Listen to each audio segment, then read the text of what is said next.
The Team Never Quit podcast is brought to you by Navy Federal Credit Union.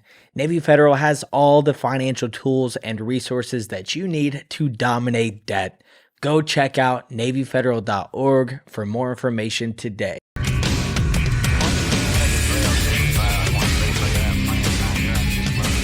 Ladies and gentlemen, welcome back to another episode of the Team Never Quit podcast. Thank you guys for tuning in, and please don't forget to hit that like and subscribe button wherever you are getting this show. So today, before we get to our special guest, let's kick it off with our weekly Patreon question. And this week, we've got, what is something that you think should be taught in high school that is not taught right now? What's something beneficial? Taxes. I was going to say taxes too. I think, we need to do a better job with American history and to make all kids aware of and proud of our heritage. Whether we go back to the American Revolution or World War II, the growth of our great country into a world power. As you know, most kids walking around are not very knowledgeable of our history. So that would be one thing that I would promote. That's a good one. Yeah. I'd have to say manners. Civics, civility and manners, that class. Like how to properly address somebody, yes sirs, no sirs, and all that. Just basic overall discipline and manners. I also think they should bring back home ec. Like just your basic, for girls, do home ec, for guys, do shop. Like at our school where our kids go, they don't teach that. There's no life skill. So I think that would be really good too. What about you, Hunter? I got that when I was a kid, and we got auto shop and we learned how to type. Yeah. Mm-hmm. Yeah, our kids have typing, but they don't have any kind of hands-on trades skill, and there's no home ec. So I think that needs to be brought back. I don't know about our kids aren't in public school, so I don't know what the public schools are doing, but the private schools aren't doing that. Do they still have gym? Yeah, they have PE. Every school does? Yeah. That's mandatory. Mm-hmm. Oh, thank God. Yeah.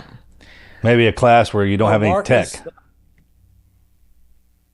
We learned manners from our coaches. I'm sure you did. Oh man, absolutely. That's where I got mine. Our coaches made us cut our hair, and every Friday we had to wear a tie to school. Oh, that's a good one. Our coaches were the ones that would swat you with the paddle. Like if you got in trouble with any of the teachers, they'd go get the coach. And as soon as that sucker walked in, you were like, oh man. And they didn't care. You got to have those tough men walking around, those coaches that they're like the police in there. Mm-hmm. They keep everybody in check. That's what their job is. Yeah. Or was. That's a good question. Yeah. All right, Colonel. Thank you again for coming on. We're gonna kick this off. First of all, thank you for your service. Once a Marine, always a Marine. But I'd like to know where you came from, if you wouldn't mind telling me a little bit about that. So I'm a New Englander. I grew up, and I was a son of a World War II era and Korean Marine. So that had a big influence on me. And so we were imbued with much of the heritage that's associated with Boston, the Revolutionary War, Paul Revere, and actually getting ready to go back to the Boston Marathon. Is going to be the 250th anniversary of the Battle of Lexington and Concord, April 19, 1775. Wow. That's awesome. And you had a history of military, and you said your dad served. Anybody else? Well, like most people at that time, just about everybody served. So I had two vets. I had great uncles that were World War I vets. And I had a cousin, my cousin Joe, who was a Vietnam era vet, that we were pretty close. Do you have any siblings? So, Melanie, I grew up with 5 women in the house. Oh, nice. 4 sisters and my mom, 1 telephone and 1 bathroom. Oh, gosh. I know that was chaos. Good for you. Well, what got you into the military? Why the Marine Corps? So, little boy, and when I began to realize what was going on, I used to follow my dad around like a puppy dog. And he loved having me around him, but he tended to hang around with other Marine veterans. And I think that's because, you well understand, nobody quite understands what it's like to be a SEAL unless you're hanging around with other SEALs. And I think for him, other Marine World War II vets, it was kind of his comfort zone. So those men would be around, and I just idolized those veterans as a young boy, 5 or 6 years old. And my dad would let me sit there and listen to their conversations about life, about sports. So I understood that these men, these Marine veterans, were different from the other dads. And many of those dads, most of those other dads were also veterans of other services. But I realized that these Marines, there was something different and kind of special. And so there came a point where I told my dad, that's what I want to be. I want to be a Marine like you. And he said, if that's what you want to do, and that's how you want to spend your life, then you'll do it a little bit different from me. There's a place called the U.S. Naval Academy. And if you get good grades and you're a good athlete, you might have the opportunity to go there. And I think at the time they touted it as a $100,000 education, which was kind of impressive. And so that gave me a goal, and that kind of drove me as I was coming up, junior high school, that was my dream. But at the same time, it seemed like a really lofty dream, and I was never sure that I could actually achieve it. So there are a lot of young boy prayers that were answered, and fortunately I was able to get nominated and accepted and went through and didn't get booted out. That's awesome. It's a huge accomplishment. Yeah, I love the Naval Academy. I don't push the military on my sons, but I want my sons to go there. I would love for him to go there. And I'm on him, and his mom are on him about his grades. We even hint at it. Like, hey, the Naval Academy would be a good place for you. You can become a doctor. You can become a combat. You can be a SEAL. You can be a Marine. You can do anything out of there. Mm-hmm. Pilot? Yeah, a pilot. When you bring your child there, they'll get a feel for the place. And if the chemistry is there, they'll know it. And then it'll really inspire them. And there's some really good programs. You may be aware of them. They have a variety of summer sports camps that you can go as a camper, even as young as maybe 9 or 10 years old. So you can go to a baseball camp, a wrestling camp. And for high school students, they have a STEM camp where they go and they can do academics. So they get exposed to the facilities, they get exposed to the academics and the professors, and it leaves no doubt whether that's the place that they want to spend 4 years at or not. The sports program, we sent Patrick to swimming camp. I think we sent him 4 years total, and he just loved it. Lived in Craft Hall, which is the barracks there, and got exposed to collegiate level swimming coaches. It was wonderful. That's amazing. It is. When I was growing up, they didn't really promote the academies at our school. I didn't know anything about them. And then if you did hear about it, it was almost impossible to get into there. Just because of what it is. Like too hard to even try. Yeah, to even try. Don't to even sign up for it. Mm-hmm. But once I made it in there and I got to see the place, same way with West Point. And as a Navy guy, I know it's a big deal, but they got a beautiful facility up there. If you've never been able to visit any of the academies, and the Air Force Academy is in Colorado. Yeah. I mean, typical Air Force, they got a beautiful place in the mountains. But if you're out there and if you're looking for a university, man, the academies are definitely a way to go. When did you come out of there? I'm sorry, Marcus, when? Yes, sir. When did I graduate? Yes, sir. Yeah, I was 1977. And you picked being a Marine when you were in the academy, correct? So I had the option of being commissioned Navy or Marine, and I went in there with the intention of being a Marine, and you had to be a little bit careful with that because the Navy side of the house, if they knew that you were aspiring to be a Marine, they thought that you were kind of like a lost boat space. So you kind of had to low key it a little bit, but there were so many great Marine mentors there that were on the faculty that really kind of kept us motivated. Okay, so when you came out of the academy, where'd they send you? So all Marines who were commissioned, whatever the source, they go to Quantico for 6 months for the basic school. In my case, I was selected for infantry, so I had a follow-on school, the infantry officer course. And when I entered the Naval Academy was 73, so Vietnam was still kind of winding down. And I wanted to go where the action was. And at the time, the action still seemed to be out in Westpac.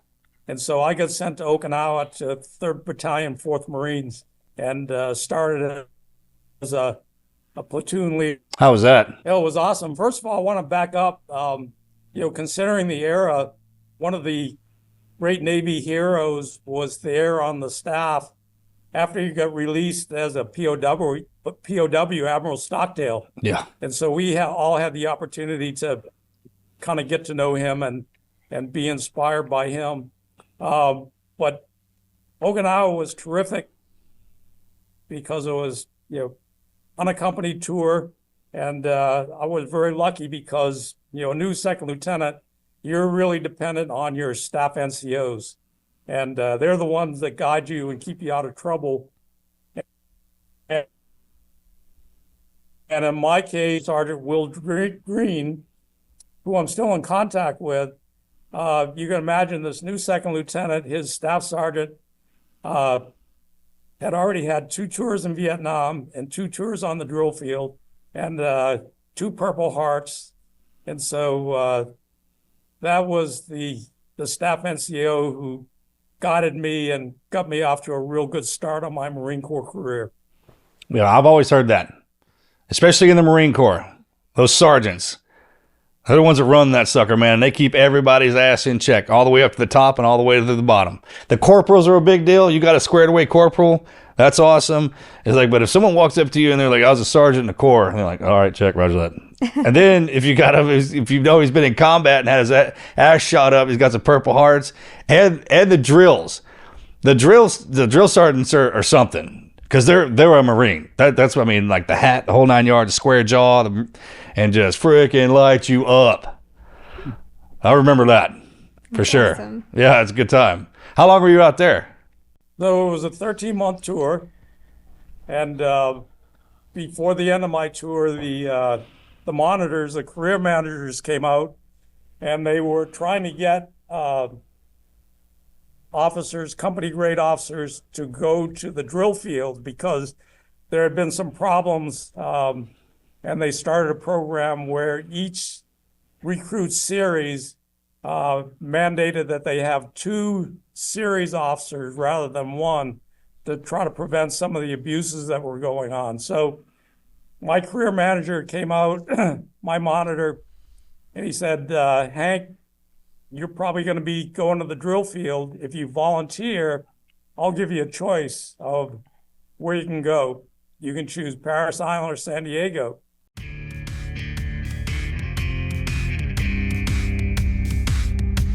Life moves fast. We all know it. Between work, family, and just trying to stay ahead, there is barely enough time to breathe, let alone trying to deal with complicated banking.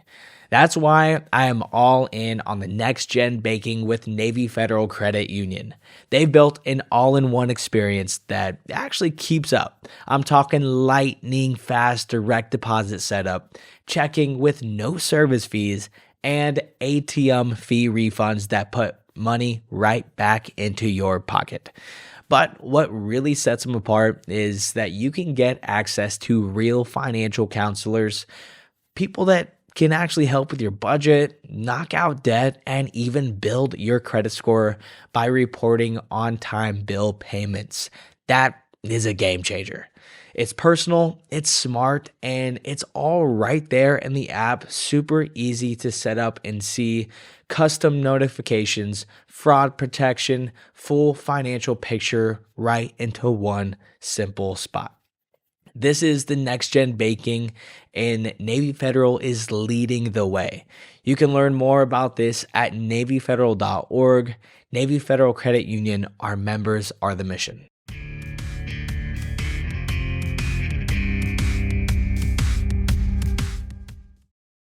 So I'm a bachelor, and Naval Academy at those days, no women.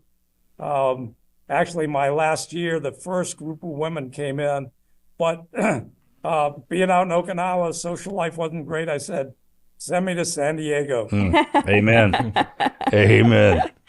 So about a month later, my orders came, and the order said Paris Island. Oh, no.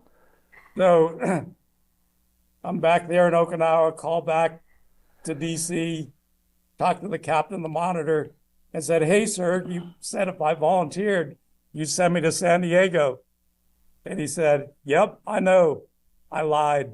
Yeah. Oh, my God. Straight up. Yeah, that's straight up. So I went to Paris Island, and it was a terrific 3-year tour. Oh, wow. And those detailers are like used car salesmen. They can freaking get you anywhere. They'll say whatever. There's something. They need to be politicians after that. Just like a recruiter. Like the recruiters. Oh, my God. Man, the recruiters and those guys, the detailers, man, they can get you into anything. Whatever the needs of the military are. They are trained well, for sure. Absolutely. So, okay, so after, how many years did you do in the Marine Corps? So 4 years in the Naval Academy, 30 years in the Marines. 30 years. Wow. Thank you for your service. Yeah, that's a really huge accomplishment. That's amazing. In those 30 years, what? With Marines, so it's a great life. So what are you doing now? I am an instructor. We have a postgraduate program that teaches Marine Corps Command and Staff, and it's a requirement for all Marine Corps majors to get promoted to lieutenant colonel. So it's the major level professional military education that they're required. We have a campus here at Camp Pendleton, and we teach it in a blended format, which means they come here temporary duty for 4 weeks right up front, and then they go back to their duty station, back to their billet, back to their family, and continue for 6 months online. And then they return a second time for 6 weeks, do a final planning exercise, and graduate. That's amazing. So that's what we do. And that's in San Diego? Faculty, we teach the whole 10-month program. It's at Camp Pendleton, San Diego. Oh, nice. That sounds like a great job. It is. It's real good if you're single. It's great life if you're single because all the traveling and the places you get to live, it's hard on the family. I know that for sure. I wasn't married, but the guys that I were around were, and you can tell, but it is. We did 9 household moves in 7 years. Oh my gosh. Your poor wife. That's a lot of stress on her. Can move quick, as we all know, on active duty. Yeah, that's so much stress to be able to pack up and move your whole life that many times. You never know how long you're staying there. 3 household moves equals a fire. Yeah. So I don't think I've ever heard that, but that makes a lot of sense, though. Yeah. For sure. Okay, so you're a runner, too. I'm a runner, retired triathlete. Did you start that while you were in? So what I like to say is that I wasn't a runner. I was a boxer at the Naval Academy. I was a football player in high school. And of course, as you know, for those sports, the coaches make you get out there and run. But I like to say that the Marine Corps made me a runner. So being an infantry officer, you can't fall out, you can't fall back. And you got to look good in your uniform or you don't have any credibility.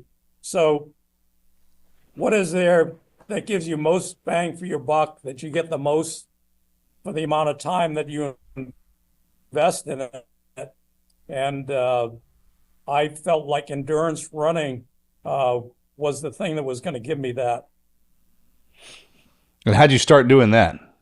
Just from the Corps, but then you went. How did you transition over to triathlete? Well, first of all, for the Marine Corps, our physical fitness test, part of that is a 3-mile run. So just training up for that. When I was at the basic school at Quantico, my captain,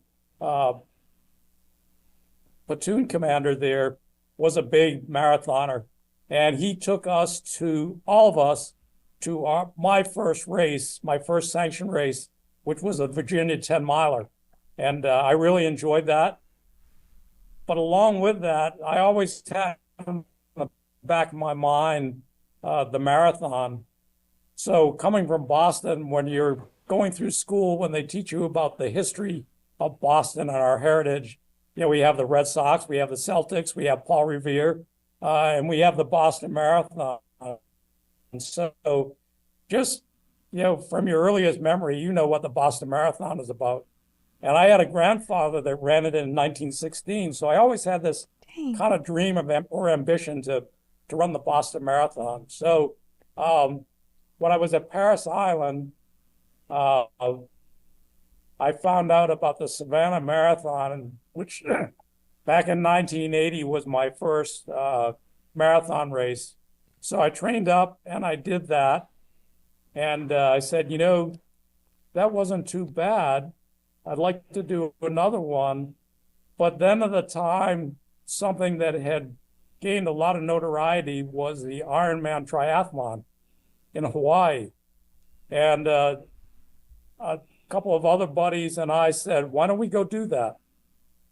And so we looked at the calendar. We said, well, the next one is 3 months away. That's a little bit early to get ready for. But the next one is going to be in February 1982. So it was 16 months away. And so we started training. And so in the end, Parris Island sponsored me and sent me to Hawaii to run the Ironman triathlon in Kona in 1982. And it was the 5th Ironman. So it was still new, unique. A lot of people, if they know the Ironman and the history, they remember there was one Ironman where they had a woman, Kathleen McCartney, that crawled across the finish line just as the second woman passed her and beat her. And that was the Ironman I was in. Oh, wow. Oh, yeah. So it was kind of the thing. Everybody at Parris Island knew that I was going. And, doing the 2.4-mile swim, 112-mile bike ride, and a marathon at the end, I said to myself, I can't fall out of this one. I have to finish or I can't come back. And so there was a bit of pressure, and it turned out that I was the first Marine Corps finisher. I ended up doing actually pretty well. Nice. That's a great story, man. Yeah. Because the Kona one's a big deal. There's Ironmans everywhere, but that one's the Ironman. So I did that, and I was pretty inspired. And I thought I might have a bit of a future in triathlons. And they were starting to talk about the triathlon being made an Olympic sport.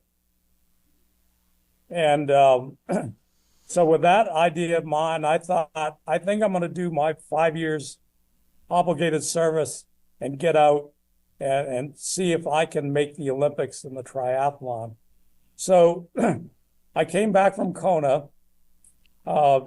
I went back to Paris. I had a new set of orders. I got sent to an infantry battalion, 2nd Battalion, 8th Marines at Camp Lejeune with this idea of continuing on with my triathloning.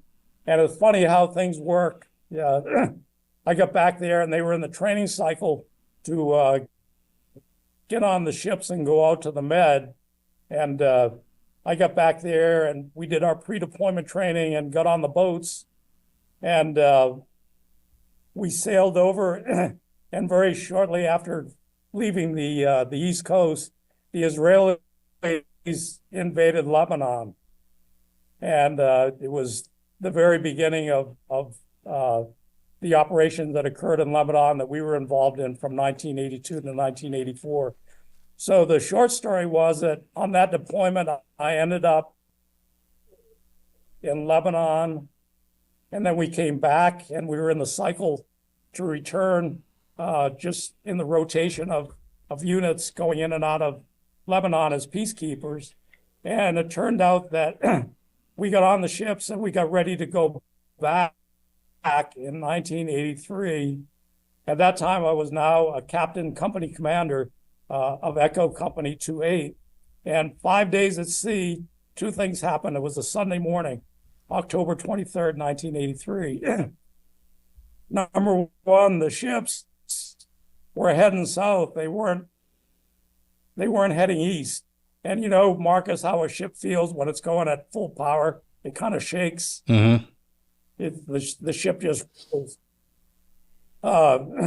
So we were on a new course and we weren't headed toward Lebanon. And then we also got the message in that the barracks in Beirut, the Marine barracks, had been bombed. Oh, yeah. And our sister battalion had been hit. It turned out to be 241 sailors and Marines that were killed there. So Wow. we got that news, and we also got the warning order that President Reagan was sending us into Grenada. And 48 hours later, we were on the ground there in Grenada. It was a 7-day op. And we got right back on the ship because we had to go out and relieve the battalion that got bombed. And so very quickly, we went across the water, did the relief in place there in Lebanon, and had 4 more months there with pretty much fighting every day. And so I think the whole point of all that was, whereas I thought I was on a path of finishing my Marine Corps career and going on to other things, that I was kind of swept up in events. Now here I was, a combat-hardened company commander that coming back with all that experience and all the emotional scars that come along with being a combat veteran.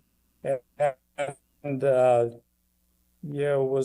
life had gotten a little bit more serious, and my career was a lot more serious. And so many lessons learned from Lebanon and Grenada that you just said to yourself, there were some things done that shouldn't have been done, and they're not happening under my watch. And so it kind of became a conviction for me for the rest of my career, that as my career went on, I want to make sure that I had the opportunity to teach the leadership and the skills that are necessary to go into combat, be successful, and then, come home and be able to deal with the real world. The idea of making sure your troops, your subordinate leaders have the resiliency to experience that and come back home and still be combat effective. Wow. What are some of your wisdom that you can pass to me from there? 30 years of it, as far as leadership. I just spoke. We got a Canadian major in this class. He's a special operations guy, and we've been talking lately about assumption of command. So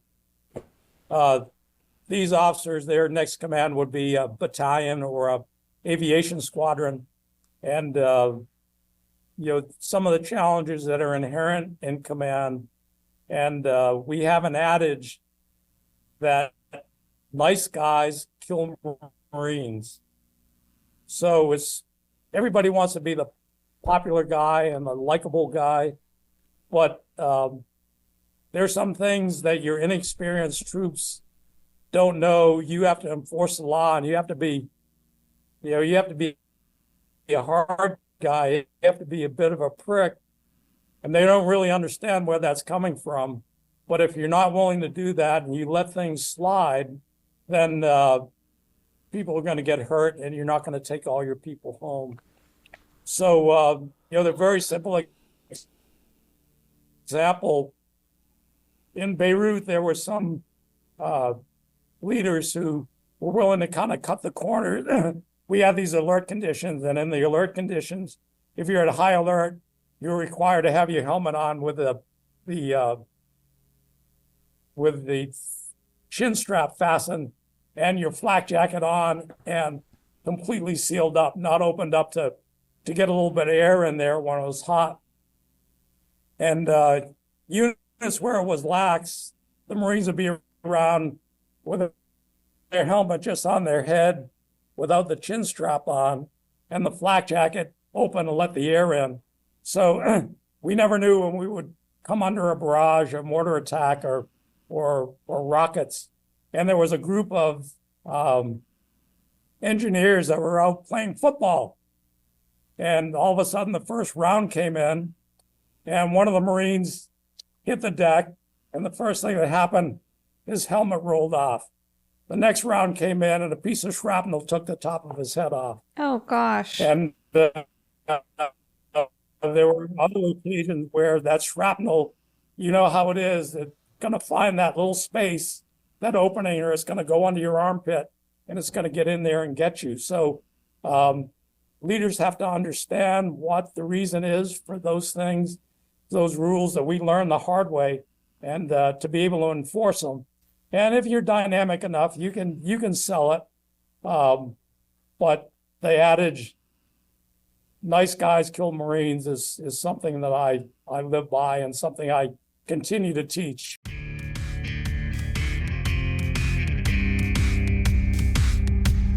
So lately I've been trying to upgrade my whole routine. Eating cleaner, training harder, and then it hit me. Why am I still using the same deodorant and body wash that I've been using since high school?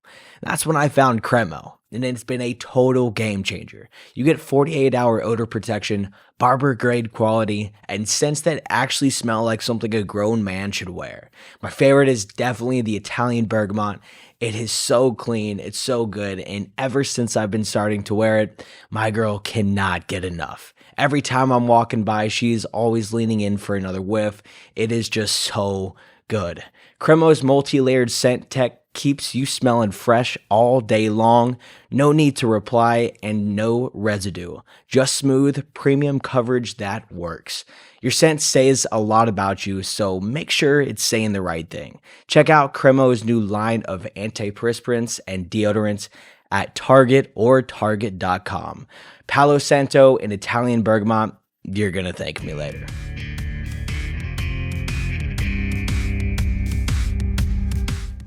Nice guys kill Marines is something that I live by and something I continue to teach. That's a good one. Well, once you make it a sergeant in the Corps, or you make it past 03, you guys get permission to be dicks. You're not supposed to be nice. Like, I don't think I ever ran across one that was. Anything and everything they said was on point. So now that you're out of the Corps and you're teaching, what else? Well, I think, we were talking about, there are a lot of little things like the importance of fitness. So they're working on something they call their philosophy of command. So it's the kind of idea that when they assume command, they articulate and they publish their command philosophy. And it pretty much stacks up their priorities of what they want to accomplish when they command and how they're going to achieve mission success. And so that's very kind of a personal thing. And one of the things I talk to them is about physical fitness. So going back to a lesson learned on Grenada, we landed on Grenada, and on the first day, first 24 hours, things were moving pretty quick, and we were racing right on the tail of the bad guys, trying to catch them when we seized Pearl's Airfield, which was my company objective.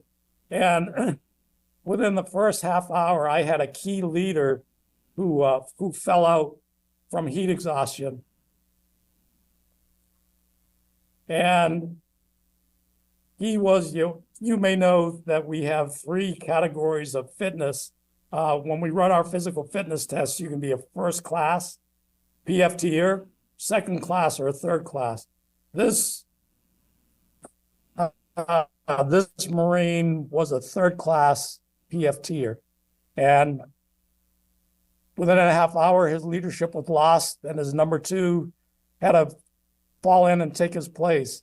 And over time in other situations, I learned that how critical peak fitness was to leadership and combat leadership. So it's an adage of mine, and something when I did my philosophy of commands, I was in command twice as a battalion landing team BLT commander, and then as a colonel, the CEO of Combined Arms Training Center, Camp Fuji, Japan. Then in both of those documents, and when I took command, I said, one of my priorities is physical fitness. If you're a leader, if you're an enlisted leader or an officer leader, you need to be able to lead from the front and have peak physical fitness. So that would be another one, Marcus. We knew a Marine that was a World War II veteran, and he was in his 90s. He's passed away now, but in his 90s, he could still fit in his uniform. He was in perfect shape. I mean, he looked just like he did when he came out of there, sir. Yeah. Let me tell you, I've run across 3 of them. One of them was 100, one of them was 99, and the other was 93. And you could shave with the crease in that dude's pants. And I mean, he was buckled up with his gold and khakis. And I mean, like, no belly fat, nothing. I mean, I still had the buck, mowed the yard in just like a Marine. Everything he did. And that's the one thing about y'all, and no one can take that from y'all. Man, the way y'all carry yourselves in those uniforms, because I've never seen a fat one. It's a thing with y'all, and it's impressive. I don't compliment Marines a lot, and they know why, because it's a thing with Navy and Marine Corps, especially the SEALs. But whenever I was getting my ass kicked, y'all would show up, and then you'd show up looking good. Yeah. And I can't take that away from you. I freaking can't. Oh, Marcus, there's the things about you that about being a SEAL and being a sailor that will be with you till the day you die. Yes, sir. Yeah. I love that too, man. That stuff that happens just in our communities. Like, you have to be part of us to understand that. We were talking about that earlier, and that's freaking one of them. And it has been for a long time. So those are really good lessons. Just for life, not only for leadership, but just in life. Tell us a little bit about the Semper Fi Fund that you're working with. So the Semper Fi in America's Fund is something that I was trying to find meaning in my running. So back in 2012, I think I had 65 lifetime marathons. And I have this friend of mine. She's from Texas. She's from Dallas. Her name is Angela Tortoriz. And she has the world record for the most marathons run by a woman. And back in 2012, she was aspiring to get the Guinness Book of World Record for the most marathons run by a woman in a calendar year. So she got in touch with me and said, hey, I'm coming out to California to run this marathon. And maybe you can come out and run a few miles with me. So at that time, I was running about 5 marathons a year, which is a lot. You know, most people would say that was a lot. But I was hitting this threshold where if I ran anything more than that, I would get injured, and I'd be in the cycle of injury. So I was perplexed at how she could run all these marathons and not get injured. So anyway, I ran, I think, 19 miles with her during that race. And I was trying to get all of her secrets. And I said, how do you do it and not get injured? And she said, Hank, you just have to slow down. If you run slow, you won't get injured, and you can run as many marathons as you want and, not have a problem. So I said, well, let me give this a try. I'm going to see if I can do 25 marathons in the next calendar year.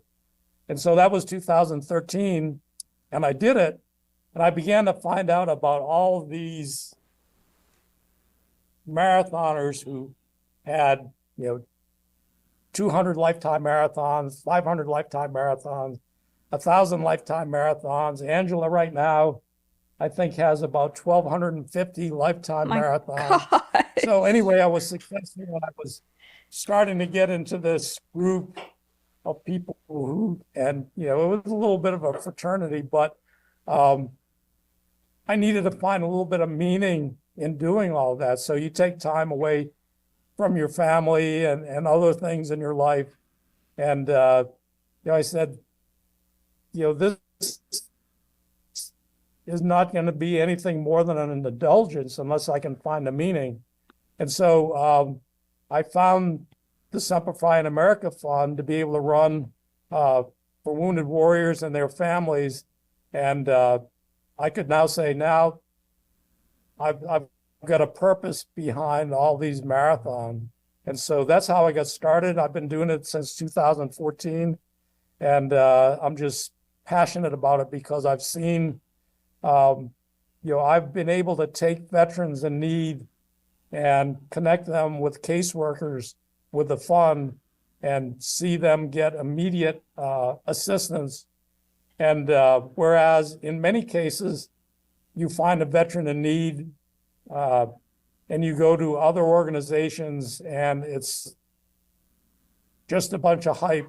They're really not there to do very much. On the contrary, the fund, they're right on it and they're committed, and most of their people are volunteers. They have very low overhead, so just about every dollar that I raise goes right back to the vets. That's amazing. Yeah, thank you for doing that. And now to you have Boston coming up. So Boston is coming up on April 21st, and it's going to be the 250th anniversary of the Battle of Lexington and Concord. So that's a second benefit, but that's going to be my 500th lifetime marathon or ultra. So in that number, I've run 100-mile races, 48-hour races, 100 Ks.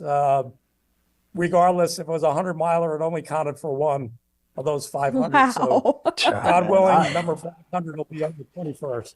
Wow. That's a gift y'all have. I got buddies that are ultras. Yeah. My brother's one. And I didn't get that gene or that genetic.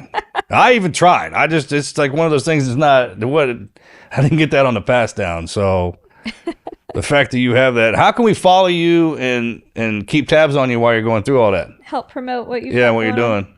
I think you can go to the Boston Athletic Association website and you can type in my name and follow me and see how I'm doing out there. I'll be as slow as a turtle. I'm going to be 70 years old in August. But if anybody wants to do that, they can see me make my progress. Well, we're super We definitely will. proud Absolutely. of you. Yeah. Thank you for everything throughout your life, for your service, for motivating all your up and coming Marines, and just to never stop running. Thank you for that. If anyone wants to donate to the fund, where do they go? They can just Google Semper Fi in America's Fund, and they can look for me or contact them and go to my donation page. My goal this year is to be the #1 individual fundraiser for the fund. So, if they look for Hank Donigan on there, go to my donation page. They can make a donation. Awesome. Well, thank you, Colonel. Thank you for taking your time to tell us your story. Yeah, thanks for having me. It's an honor, and I'm glad we have those connections in Eric and Murph. Yeah. Always. They'll always be there. God bless you and God bless the Corps, man. Thank you, sir.